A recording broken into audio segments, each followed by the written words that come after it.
আমরা সবাই জানি ইসকন মায়াপুর পুরো বিশ্বের একটা সবথেকে পপুলার টুরিস্ট ডেস্টিনেশন রয়েছে।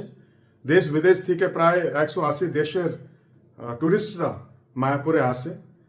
এটাই বেনিফিট নিয়ে কিছু ফ্রডস্টাররা ওরা কি করেছে, কিছু ফেক ওয়েবসাইট বানিয়েছে আর রুম বুকিংয়ের নামে, ডোনেশন কালেকশনের নামে ওরা ওয়েবসাইট বানিয়েছে আর অনেক লোককে ওরা এরকম চিট করছে।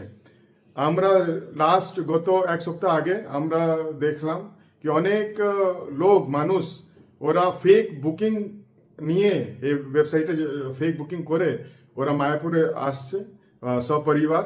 আর যখন আমাদের ইসকন মায়াপুরে এসে রিসেপশনে ওরা রিসিপ্ট দেখায় কি ওরা ঘর বুকিং করেছে, পুরো ফুল পেমেন্ট হয়ে গেছে, তখন আমরাও শক হয়ে গেলাম কি এটা কোন ওয়েবসাইট।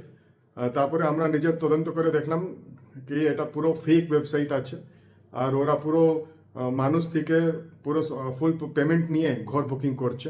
আমরা জানি কি ডিসেম্বর মাস থেকে প্রায় মার্চ, প্রায় দোল পূর্ণিমা পর্যন্ত মায়াপুরে ঘর পাওয়া খুব মুশকিল, কেন কি আমাদের পুরো দেশ বিদেশ থেকে টুরিস্টরা অনেক আগেই রুম বুকিং করে নেয়।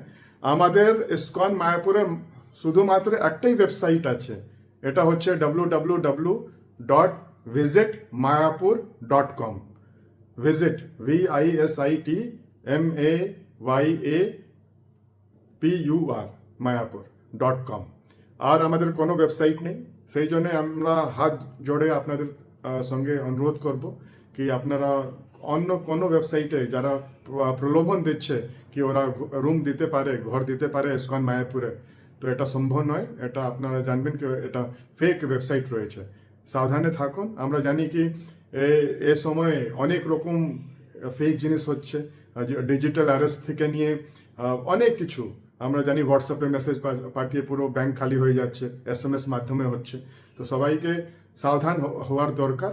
আর আমরা গভর্নমেন্ট থেকেও এটা অনুরোধ করব, সেন্ট্রাল গভর্নমেন্ট থেকে, কি যারা এরকম চিটিং বাজির ধান্দা করছে ফেক ওয়েবসাইট মাধ্যমে, ডিজিটাল অ্যারেস্টের মাধ্যমে, ওদেরকে খুব কঠোরতম শাস্তি দিতে হবে। নাহলে আমরা দেখছি কি কিছু গ্রাউন্ডে ইফেক্ট হচ্ছে না, এত করা পরেও ওরা এত নির্ভীক কি এ ধরনের যেখানে মানুষের আস্থা রয়েছে ওখানেও ওরা ছাড়ছে না আর এরকম লোককে মূর্খ বানাচ্ছে, চিট করছে।